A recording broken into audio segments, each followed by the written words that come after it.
మరి ఈరోజు జరిగినటువంటి సంఘటన చాలా దురదృష్టకరమైన సంఘటన ఇది.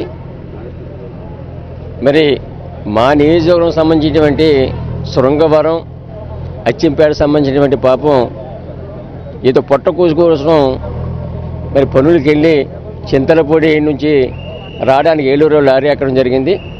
అది వైజాగ్ వెళ్తుందట. అది మట్టి అంటే బూడిదకు సంబంధించినటువంటి లోడ్. అది ఆ లోడ్ తోటి వెళ్తూ గండేపల్లిలో మరి ఎందువల్ల మరి ప్రమాదానికి లోనైందో కూడా పూర్తిగా కూడా వివరం లేదు. కాబట్టి దానికి డ్రైవర్ కూడా దిగి పారిపోయాడని చెప్పేసి చెప్పడం జరుగుతుంది. మరి మా నియోజకవర్గంలో శృంగవరం సంబంధించిన పాపం 5 దుర్మరణం పాలయ్యారు. అదే విధంగా కూడా ఎస్జాగంపేట శివారైన అచ్చింపేటలో ఒక ఇద్దరు కూలీలు పనులకి వెళ్ళి వాళ్ళు కూడా మరి ప్రాణాలు కూడా కోల్పోవడం జరిగింది.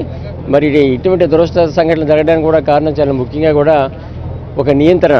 నిజంగా డ్రైవర్లు కూడా ఏదో రకంగా కూడా మద్యం కూడా తాగేసి డ్రైవ్ చేయడం వల్ల కూడా చాలా ప్రమాదాలు కూడా జరిగే సంఘటనలు కూడా జరుగుతున్నాయి. ఈవేళ రమారమి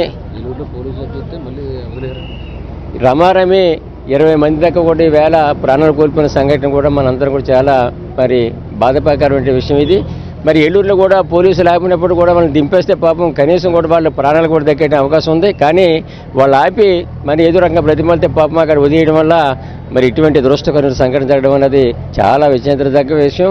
మరి దీని మీద కూడా భవిష్యత్తులో మరి రాత్రుల్లో ఏ విధమైనటువంటి మరి జనాలతోటి మరి లారీల మీద కానీ మిగతా మరి వెహికల్స్ మీద కానీ జనాలు తరలించకుండా తగిన చర్యలు తీసుకోవడానికి పోలీసు వారు కూడా ఒక చెక్ పోస్ట్ విధానంలో కూడా మరి NH-16 మీద పెట్టి మరి ఎటువంటి ప్రమాదాలు కూడా జరగకుండా కూడా చూడాలి.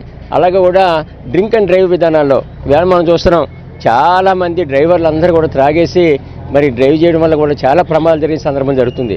ఈవేళ చూసుకుంటే స్కూటర్ల విధానం చూసుకుంటే కార్లు చూసుకుంటే వాళ్ళు ఎవరికి లైసెన్స్లు ఉండలేదు, లైసెన్స్ లేకుండా డ్రైవ్ చేసేస్తున్నారు.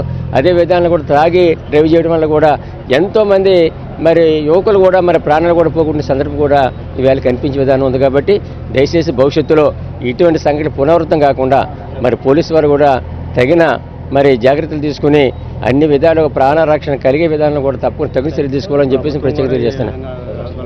మరి చనిపోయినటువంటి కుటుంబీకులందరికీ కూడా ఎక్స్గ్రేషియాగా 10 లక్షల రూపాయలకు కుటుంబానికి తప్పకుండా కూడా ఇవ్వాలని మేము వైఎస్ఆర్ కాంగ్రెస్ పార్టీ డిమాండ్ చేస్తున్నాం. కాబట్టి ఇటువంటి మరి జరిగినటువంటి సంఘటనలు కూడా ప్రభుత్వం కూడా చాలా దూరాలోచన చేసి మరి ఆ కుటుంబాన్ని అన్ని విధాలు ఆదుకునేటువంటి మరి బాధ్యత కూడా ఉంది. కాబట్టి ఒక కుటుంబానికి 10 లక్షల రూపాయలు కూడా తప్పకుండా